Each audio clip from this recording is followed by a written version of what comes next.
Welcome to Wanna Bet, the daily gambling game show that takes betting seriously, but not much else.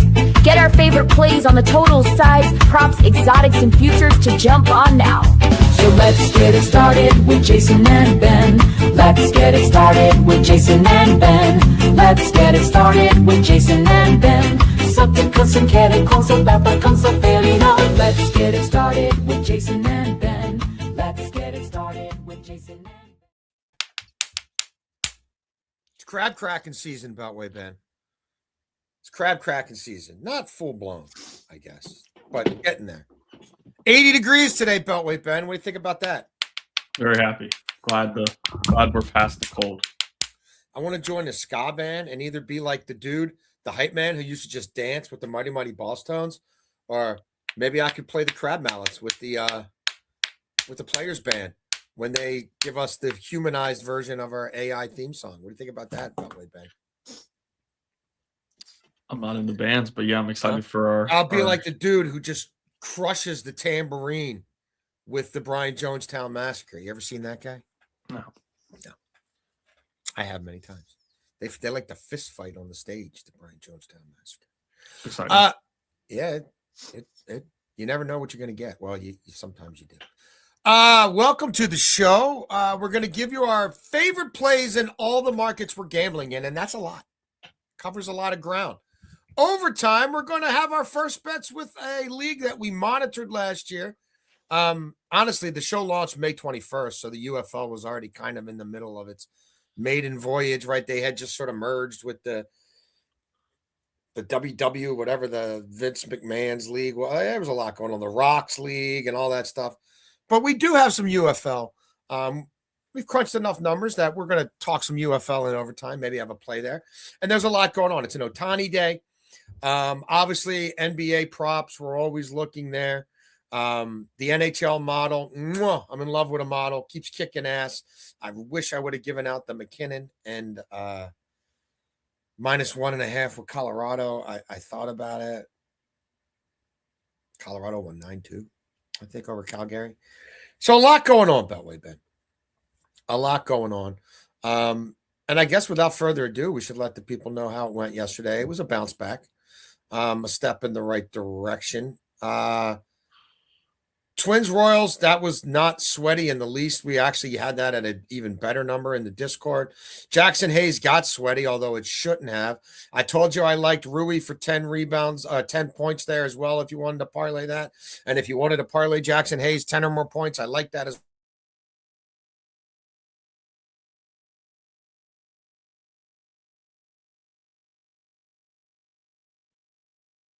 That hit. And actually, I don't think it was a Marlins Mets money line. It was That's from yesterday. Had the Blue Jays. I had the Blue Jays -1.5. And look, Ponce was the pitcher of the year.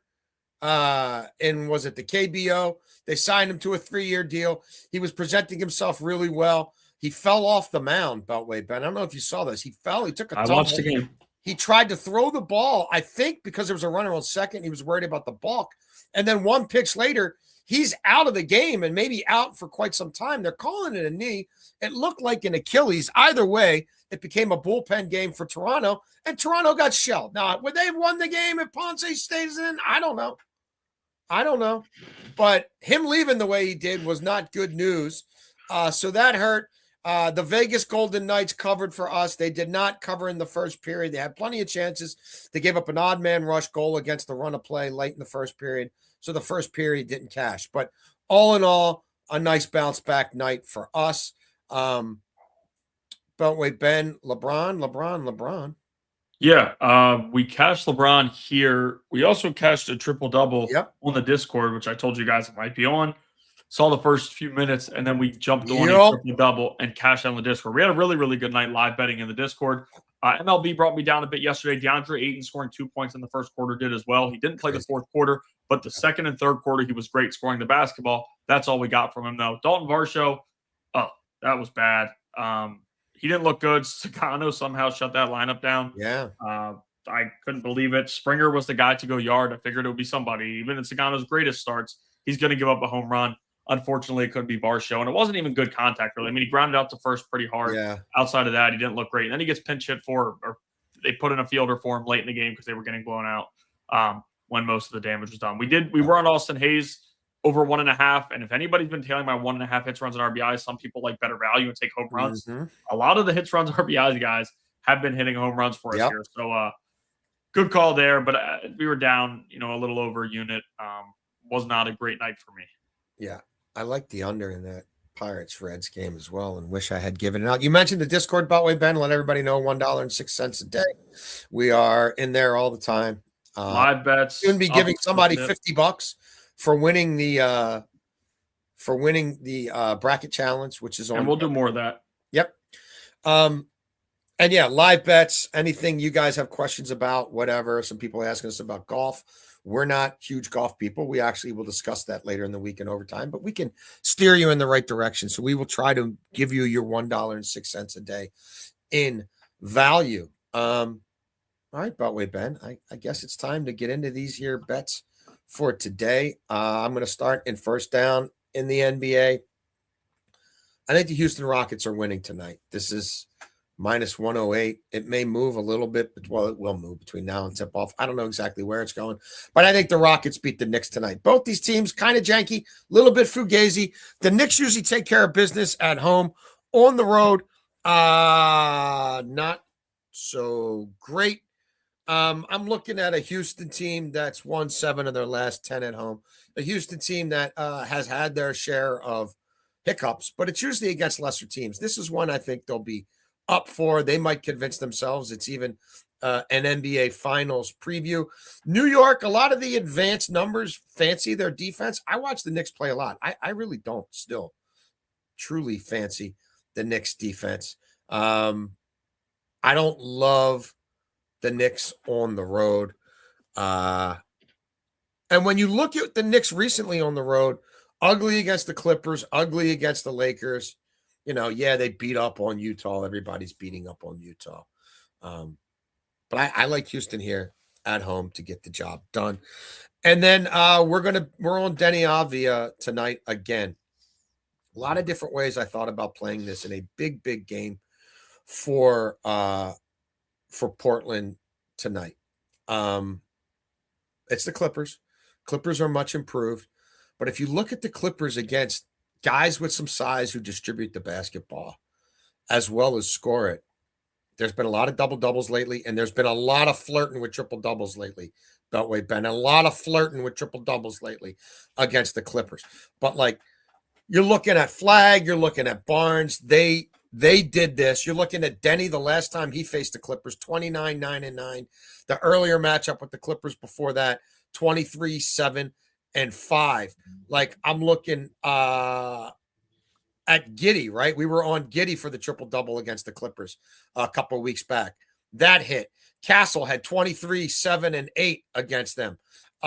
Murphy with New Orleans, 23-7-5. Sadiq the other night, 26-6. It's just, this has kind of been baked in the cake against them. I think Denny plays a lot of basketball tonight. Portland got to take the fourth quarter off for the most part the other night. And I think Klingon makes some layups tonight. I don't know. Maybe not a ton. Maybe Kawhi scares him to death, but I think he probably shoots better than 2-9 from the field, which helps us on the assist. So plus 190 at Bet365 had this price the best by far. Denny to score 20, Denny to get 7 boards, Denny to have 5 assists. Denny triple doubles at 14-1 if you are into that kind of thing. First down for me, we are playing Rafael Devers over 1.5 hits, runs, and RBIs. Not a great start to the year for Devers, to say the least. And he's got just 3 hits. Not for no Higante. No Higante swinging the bat. No, and yesterday to score 3 runs in the first 4 innings and not give us another one. And Ramon Laureano taking a base hit from Willy Adames, which would have cashed that over. But it is what it is. I told you it was a risk because that offense isn't clicking, and I still would go back to it. Bueller had runners in scoring position in every inning he pitched in. Giants just couldn't knock anybody in. But here, you go from Bueller, who was once great, to Herman Marquez, who was bad, and it's been bad, and it wasn't just at home, right? If you go back to when he was in Colorado, there's a lot of pitchers who, they're Cy Young on the road, but when you pitch at Coors, things get ugly, and it's normal. No, Herman Marquez was just as bad on the road that he was at home. And that says something. That's just a pitcher. That has nothing to do with the field circumstances. Devers has seen him 5 times in his career. He's got 2 base hits against him. I think Devers is going to come through in a big spot here. As I said, the Padres, they pieced it together this year. Most years they go all in. It doesn't work. This year it just looks like they threw a bunch of stuff out there to see if they can get it. And then, as I said, Devers, he's due for one of these big spots. Final game of the series against the Yankees, we saw him go 2 for 4. I think he's going to do some damage driving in runs here. He gets on base. I think they're going to be able to drive him in because, as I said, German Marquez against lefties, slugging north of 550 last year.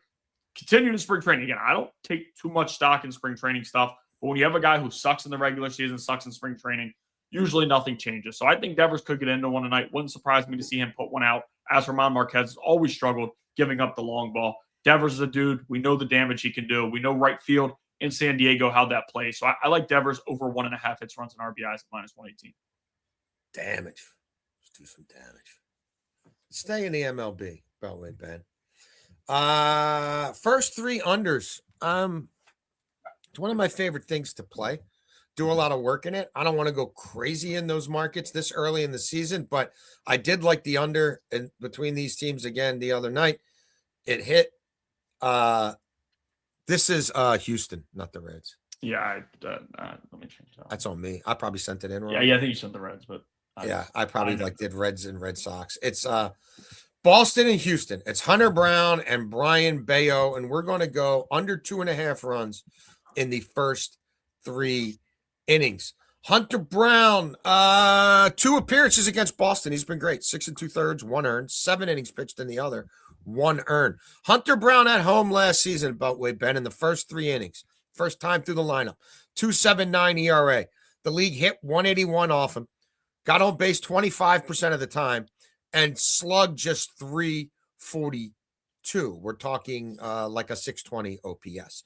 Bayo on the road last year. First 3 innings. 2.73 ERA. Slash line against him a 231, 304, 438. The 438 gets my attention a little bit. Could Jordan take him deep? Second batter of the game? Maybe. I hope he does it with nobody on base. I don't love the length of the Astros lineup. I know they scored some runs last night, but I think Bayo's a guy who, as long as he doesn't give up the long ball here, we're good there. Boston, a lot of young hitters being counted on right away. And Hunter Brown is a dog. He's a top 5 AL starter for me. I really like him in that ballpark. He knows how to pitch to that ballpark. I think we go under. Look, you want to play the under 7.5 for the game. It's a low number, and I don't like either bullpen. Like, Boston's bullpen is not going to be what it was. It can't be what it was last year. And the Astros, I think, are still figuring out their bullpen. So I'm eliminating that. You could also go first 5 or first 4.5. But I want to just have to deal with Jordan, hopefully one time. First time through the lineup for both these pitchers. Home road splits point me in the direction of the under. -145. It is what it is. It's priced that way pretty much everywhere. And Beltway Ben, it's Ohtani day. Ohtani hits a lot of home runs when he pitches. It's a fact. It was a fact with the Angels. And it's limited sample size with Dodgers. But guess what? It's a fact with the Dodgers too. He's got 8 career at-bats against Tanner Bybee, Beltway Ben. You want to guess how many times? You want to guess how many times he's homered in those 8 at-bats off of Bybee? Well, use that open mind of yours. Well, I'm trying to see. Do you count the thumb as a finger? This is like a genuine question outside of it. You don't count the thumb as a finger? No, the thumb is the thumb. The thumb is a thumb. Thumb is not a finger. I'll probably say 2. I'll guess 2. A thumb is for thumbing and a finger's for fingering. All right. 2. You got it. All right. You're on fire. Beltway Ben. 2 out of 8 ain't bad. It happens, and I think it's happening tonight. And if you go to Fanatics, you can get 2-1. Everybody else is around 150. I think Bet365 had it at 175. Fanatics at 2-1. I said to myself, hey, self, can we get this at 2-1? We could. I also said, hey, self, if you think Ohtani's going to be dealing against a Guardians lineup that doesn't really scare you, and you think he's homering, and Tanner Bybee, small sample size or not, career against the Dodgers, 261, 333, 457 slash line. A lot of guys have taken him deep. It's in his head. Then what about the Dodgers that just do the job tonight and win by 2 runs? All right, -108. You talked me into it, self. Speaking of Self, is Bill Self going to stay? He says he's not decided yet. So is that it? I didn't miss anything. No, it's all right. I just wanted to make sure you were done talking. I'm going to tail you on the Dodgers -1.5 at -108. I do like them tonight. Second down for me. I got a number of plays here. We'll start with a Luka double-double +135. Had to sit last game with suspension and hasn't been, in the double-double markets a ton lately when you look at his games. It's right around it, though, right? 9 assists, 8 rebounds. He's been right there. And now you're getting a matchup with a Cleveland Cavaliers team that is bottom 5 in defense over their last 20 games. They've really, really struggled. Adding James Harden did not do anything to change the defense, which you could have expected. But they're playing at a fast pace. They're allowing a lot of points, but they are scoring, which is big because Luka's going to get the ball out, throw it in, go down the court, try to score, try to get somebody open. And I think this could be a triple-double game for him, to be quite honest with you. But we're playing just a double-double at +135. I think it's a very, very fair matchup for Doncic. Now, we're also going to parlay that with James Harden for a double-double. Luka and James Harden +500 parlayed together for a double-double. Parlay. Listen, I think it's a very good matchup for James Harden, who also 3 of his last 5 he has double-double. We were on him live yesterday. The Cavs on the money line and James Harden for 14+ assists in the Discord. We cashed that, a full unit play there live during the game. But here I do like the double-double for him. He's done it 3 of 5. Lakers don't play much defense. They have turned it on. That was their big turnaround, the defense. Well, when you face a Cavs team that's going to run and gun, that wants to play fast, sometimes the defense just lets up. It's just what it is. You have some lazy guys down there. I think this is going to be a lot of scoring from both sides. Both of these two dudes should be able to get us to a double-double. And it's a long shot play. I mean, plus 500. We're not playing at a half unit here. We're playing it at a full. And then lastly, the Cavs and Lakers over 236 at -110. Cavs have seen a lot of their games go over this number, including matchups with the Jazz. And that's not all the Jazz defense, right? Jazz offense is scoring against the Cavs. They are struggling defensively. The Lakers, I talked about it. Their turnaround this year was mostly around their defense. You know they can fill it up scoring when you have guys like LeBron, like Luka, like Reeves. Those 3 really can carry an offense, but the defense has turned things around. That being said, I think the Cavs are going to dictate this pace. They don't want to play much defense. They're going to score the basketball with ease, as they have for the majority of the second half of the season, especially since Harden's come over. And their biggest issue, their biggest question mark right now is defense. And I think that will show tonight here. If we can get both teams in the 120s, it wouldn't shock me at all. By the way, Ben, Meatball and I are going to tail your Luka play, the Luka double-double. We tailed you on LBJ last night. It worked out quite well. It did. Luka with the night off, with the they finally counted the 16th tech. Hey, he was talking about his family. The first one he's talking about his family. Yeah, he got to watch everybody last night. My name is Meatball. Sometimes I like to sleep on the floor. We're with you there. My name is Luka. Sad song. Great basketball player. Hopsite. Let's go to the NHL, Beltway band. I'm in love with a model. The model has some things it likes in the National Hockey League tonight, but it seems to really favor the Winnipeg Jets at Chicago. The model doesn't think much of Chicago, therefore I don't think much of Chicago. It also thinks this is going to be a low-event hockey game. Look, Hellebuck hasn't been great in net for Winnipeg, but he's got a good defense in front of him. And Chicago hasn't exactly been lighting things up. Chicago fading, not sure they're really up for this one. Haven't been great at home. Chicago's lost 2 of their last 3. Chicago 13-23 at home. We don't think they're lighting it up. Winnipeg kind of conserving some things for the postseason here and can win a low-scoring game. We took it up to 7.5 to be safe. Like, does the model think it goes over 6.5? But we're going to take it up to 7.5. We're not going to go juiced with Winnipeg on the road and lay the 1.5. We're just going to take the Jets to win. Less than 8 total goals in that game, plus 110 at the Bet 365. Some places won't let you parlay these two things together. Some will, but don't give you as good odds. Bet 365 had this priced the best. Third down for me. We're going to play Kyle Schwarber over 1.5 hits, runs, and RBIs at -146. Would not shock me at all to see him put one out of the park here today in this matchup. He's going to start off with Pauline, who's going to get the first inning, and then it's going to be Bulk. Break up the Nats. It's for Littell.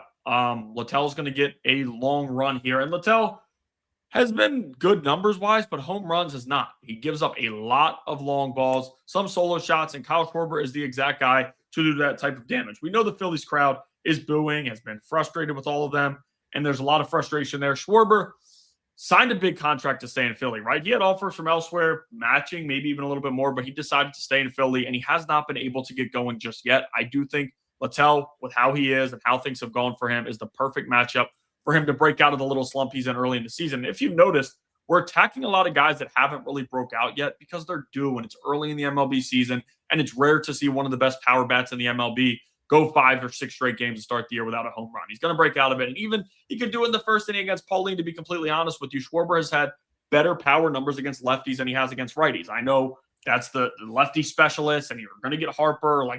That means well for the Nats there, but Schwarber is a different type of bat. It wouldn't surprise me if he did in the first inning, but again, we're going to get to at least 2 at-bats against Littell, and Schwarber's not a one-trick pony. I know it's a lot of home runs, but he does mash line drives. He can give us an RBI single. He can walk, score a run that way. Guys are afraid to pitch to him. He walks more than almost anybody else in the MLB. So there should be a lot of opportunity for Schwarber here. And it's a lineup that needs him to come through, right? That they're falling behind. Pitching hasn't been good. Weimer is playing an unbelievable brand of baseball right now. He's one of the Nats who's been able to turn it on. They've had a lot of guys. Break up the Nats, like I said. What is going on there? They scored 14 runs yesterday and didn't hit a home run. Crazy what's going on there. But I think Schwarber does slow it down a little bit here today and comes through for us. I'm not fading the Nats today. I really want to fade them tomorrow, which will really be tonight, right? Because we're going to double dip today. I'm actually going to take Sharky to the he's out at half day tomorrow for Easter break anyway, so we're just going to play hooky and go to the O's game. There you go. So, yeah, we'll do Wednesday show tonight. Yeah. And I probably will be fading the Nats tomorrow, but I couldn't fade them today. World Cup qualifiers in Europe, Beltway, Ben. They're actually going on in other parts of the world, the playoffs, but the European action is where we're focused. We have 2 plays we like. We like Denmark to win at the Czech Republic. Czech Republic, at various points in their history, have been an elite footballing side. I don't much fancy this group. I think they got a little lucky to survive Ireland last time around. They play a really sort of direct style. I don't think they're going to challenge Denmark in the back. They're not especially creative. This is not Pavel Nedved pulling the strings from the midfield. And they don't even have the kind of number 9s up front that we've kind of been accustomed to in the past. The very workmanlike side, I think Denmark has more panache. Denmark has more flair. We saw Denmark score 4 goals in the second half midweek without our guy Rasmus Højlund really even having a major hand in either goal. Denmark beat these guys 2-1 in the Euros, and we can get plus money on Denmark to do the job. Not as good plus money as we got in the Discord a few days back, but pretty good in the end. And then we like Italy and Turkey to do the job. Now, this is tricky. They're on the road, but Kosovo showed a lot of weakness in the back. Could have conceded more. Turkey's a better side. We like Turkey to do the job in 90 minutes. And look, this is not by any means a special Italian side. And I'm not even sure that Gattuso is a special manager, but these guys have played with a lot of heart and a lot of guts, and they found ways to get results. And do we really think the Azzurri are missing another World Cup? Like, I just don't. And I don't even mind the fact that they're on the road. I kind of prefer it because, like, people in Italy aren't buying them. And it's, again, this isn't Paulo Rossi. This isn't Baggio. This is a workman-like, journeyman-like Azzurri side. My guy I get pizza with down the road, Vito, he's not buying them. I'm like, Vito, you fired up for Tuesday? Gattuso going to do the job? I got some money. And apparently, from everything I read, back in Italy, a lot of people are just not buying them. But guess what? If they get in the World Cup, they'll be buying them. I think they're getting in the World Cup, and I'm not just playing them to advance. I'm playing them to win this game. So Italy to win, Turkey to win, just under 2-1 at DraftKings. And I gave you Denmark, so that's that. I I'm going to go fourth and short. We're going to play the NRFI in the Rays Brewers game. A little First bit of juice NRFI for playing. It is the first NRFI of the year on the show. And you definitely had great success here with NRFIs, but we had pretty good success as a show playing NRFIs. And it's an interesting thing. Like, some people like to, especially baseball, some people don't enjoy watching a full baseball game. All you got to do is watch this first inning here. And quite honestly, you could lose the first batter. We hope that doesn't happen here. We don't think it's going to happen when you get a matchup of Woodruff and McClanahan, how good those two have been. And McClanahan, it's hard to know fully what to expect. I'm not going to sit here and BS you and tell you, oh, this guy's going to come out and look amazing. He did look good in spring training. That you have to take that with a grain of salt. It's spring training. You don't know fully what's going on there. But when he's been on the mound, he has been a NRFI dog. I mean, he shuts teams out in the first, and he shuts teams out as the game goes on. The issue has never been on the mound with him. It's injuries. That's all he's dealt with. It's all he's had, and it bites him a lot.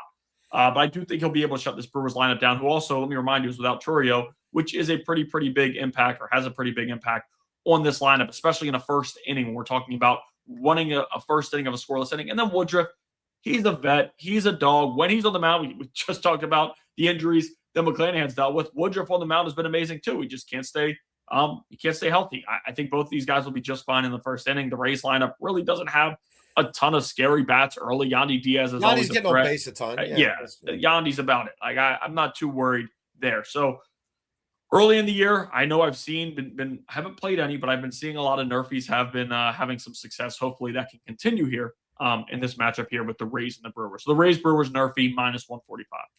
I thought about doing my first NRFI of the year in that I'm obviously on the first 3 under in the Boston-Houston game. But what scared me is Jordan, and Jordan looking like the numbers he has against beast right now. And like, I'm hoping Bayo's willing to pitch around him. But like, if he takes him, hopefully a solo shot deep, that bet's killed. I still think Hunter Brown's not going to give much up. If Bayo does give up a long ball to Jordan, hopefully nobody else is on base. Or even if it's a 2-run homer, can he then proceed to get me 9 outs without giving anything else up? In which case, for actually a slightly better price, I'm playing basically the first time through the lineup. So that was my math there. Overtime with the UFL, Beltway Ben. UFL kicked off over the weekend.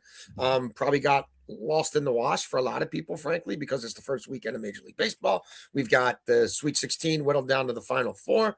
A lot going on. It kicked off. There were some results that caught my attention. I do have one play I like for week 2, but in general, how much attention do you expect to pay to the UFL? Lots. We talk about football all the time on here. It's baseball season. It's NBA playoffs. I get it. A lot of people are into that, but some people love football, and football is their favorite time of the year. And this is a growing league. This is something that we've seen built, and it's a lot of guys. You turn that TV on, you're quite familiar with a number of names on there. Absolutely. This isn't no names. This isn't nobodies. I mean, just dudes who either don't work in the NFL or have a better opportunity here and can showcase some things here, and then later on maybe get back to the NFL. It's a good league. It's fun to watch, and it's always exciting. There again, I like, especially even with college. Like, if you're a big college football fan, you will find names here that were in the Heisman race, big time guys there. So I always do watch it. It's something fun to watch on the weekends when you have a lot of other things going on to watch there, and they also have some exciting rules to make it a little bit more enjoyable. 4-point field goal. I'm down with it. I'm too old enough to remember the 3-pointer and like that being an ABA thing that came into the NBA. A lot of these sort of rival leagues created a lot of innovation. World Hockey Association did a lot of things that changed the NHL. Like, this is been a thing, and there's no doubt that the NFL is paying attention, and they've already borrowed from these guys a little bit, and I bet in the next couple of years they steal from them liberally. The team that I kind of paid the most attention to last year was Birmingham, because it looked like they played a lot of low-scoring games. And Birmingham in week 1, Beltway Ben, played a 15-13 affair. A.J. McCarron coaching Birmingham, not any coaching experience before. A quarterback, but a Saban quarterback, right, who was kind of taught to manage games and to sort of defense first, right, and run the ball and control the clock. And so even though he's got Matt Corral, who I think might be one of the better quarterbacks in this league, and even though Matt Corral's a dual-threat guy, and even though they were playing a kind of a bit of an expansion sort of team, They played it close to the vest, right? 15-13. Corral, 6.9 yards per attempt. They weren't exactly pushing it downfield, even though I really liked their group of wide receivers. And they ran the ball 35 times. They held their opponent to 266 total yards. I don't know that McCarron's going to be out to run it up on people. I think he's probably, as a novice head coach, feeling his way through things. Keep it simple, stupid.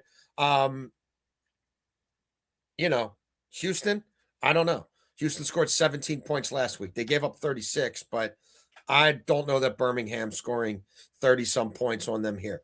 When these teams met last year at Houston, it was a 23-16 game. Like, you look at Birmingham, they've played 11 regular season games going back to last season.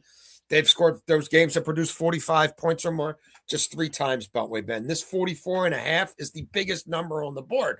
Probably factoring in that if Birmingham wants to go off on this team, maybe they could. I just don't know that that's where McCarron is. This number feels high to me. I am under the 44.5. No juice, anything here. Just your standard 10-cent vig. Jason just touched on what Birmingham did last week against an expansion team, a new team, the Louisville Kings. I'm going to play them here +3, plus 100. We saw what they did against Birmingham last week. Birmingham is a team that's dominated this league with regularity. You look at their roster, it's a lot of familiar names you will see there, and that's every year. One of my favorites, Anthony McFarland Jr., former Terp. You Terp. Remember the former Steeler video? I remember the commit. Yeah, he was a Steeler for a few years. I remember the commitment video. He was in his airplane. I did not think he was going to end up coming to Maryland, but he did. Committed to Maryland. Was awesome at Maryland. He was a part of one of the beginning of Locke's turnaround. Yeah. It's kind of fizzled, but he was a part of something special. So, but that's the type of guys that they get. A very good team every year at Birmingham. And this Louisville team, who nobody really gave credit coming into the year, kind of overlooked because they're the expansion. They gave them fits. They were up heading into the fourth quarter just last week. It was a tight game. They ultimately weren't able to finish out on top, but they did cover the 3 number, and they will cover it again this week, in my opinion. I think it's a fine matchup. We have a lot of Ravens, Baltimore people who are with us just because we're from Baltimore. Everybody knows the coach, Chris Redmond. We know Ravens draft pick. He won a Super Bowl with the Ravens. Was a backup. Yeah, he was from Louisville. And now he's in his hometown. He's got the fan base bought in. I am buying them. I like their running back core, right? You have Benny Snell, another former Steeler, who was a guy, and this is a dude who actually got carries in the NFL, James Robinson, who was the talk of the league at one point. He was running the football. Yeah, like that's a good backfield. They're going to keep it easy for being the quarterback. He turned the ball over twice last week, 2 picks. I do expect him to be a little bit smarter with the football here. I think they'll dive more into the run game. And the defense, name-wise, there's some guys you'll know. It isn't anything that's jumping out exactly, but they played just fine last week when they were able to hold that team to 15, one of the better teams in the league. So I trust this defense enough. I think the running back group will be able to steerhead what they have here. And again, I like Redmond. I'm rooting for Redmond. Smart offensive mind. He's one of the guys who kind of used one of these stints to get back in the NFL when he went back to Atlanta after his time in Baltimore. He was kind of banged around, went to a different league, and then joined the NFL again. So smart offensive mind. I trust him at the top. And that's an offensive-minded head coach. Meanwhile, you also have a strong defense that showed in the first week. So I like the Louisville Kings to cover the 3 at plus 100. The holy trilogy of Louisville quarterbacks in Baltimore. Johnny Unitas. Amazing. Lamar Jackson. Amazing. Chris Redmond. Amazing on Friday. The big 3. That's our show. Beltway Ben, we coming back at, 10 o'clock tonight? What time are we coming back tonight? Yeah, probably right around 10:15. And we will not have a betting slip. Right. We'll have one on Thursday when we're back. Let everybody know. We do a betting slip now, though. Let everybody know. We show all our work here. We're fully transparent. There you go. That's every bet we've given out on this show. Since our first show, May 21st, coming up on a year. And we're driving towards, we're over 4,000 bets or darn close to it given out in this time. So I don't know. Are there other people doing that? I doubt it, but that's us. The Discord at $1.06 a day. If you are so inclined, plays in there that we don't give out on here. Value that we get that isn't available when we do the show, and a lot of live betting and conversation through the day, helping people with parlays, whatever we can assist with. Absolutely. And there's also, especially right now in the MLB, there's a lot of uncertainty heading up to first pitch. And also we're looking at lines all day. This isn't just one thing. We might find a little bit more value. 6-8 hours a day. Yeah. Right. So there is a lot of different stuff in the Discord that you can get. that is the show. We appreciate you guys for tuning in. You can email us at any point, wannabetwithus@gmail.com. You can catch us again in, I don't know, 10 or so hours from now when we will get you our plays for Wednesday. There are obviously some day games in baseball that we will be on. We'll at least one game that we're both going to, so maybe there'll be a show bet in that one. Do we know the starter? Is it definitely DeGrom today? It's DeGrom today? Yeah. I was hoping it was DeGrom tomorrow. I wanted to see DeGrom. I was looking at Eflin's outs too. The bullpen, how many pitches the Orioles bullpen's thrown? I don't know. I was looking at Eflin's outs, but getting him into the 6 off the injury is too tough. But yes, it will be DeGrom versus Eflin today. I just have a total hunch. I haven't even looked at the numbers. I feel like Wyatt Langford hits home run number 1 today, and I don't. It's just a total tough day with ABS for him. He didn't challenge the ball that was definitely a ball, and then he challenges the strike that was right. The ABS is fun though. No, some people are complaining about it. It's great. It is what it is. It's great. It's been in the minors forever. It was about time they did it at the highest level of baseball possible. We appreciate you guys as always for tuning in. You want to bet, we want to bet. Thank you for betting with us. See you in a few hours.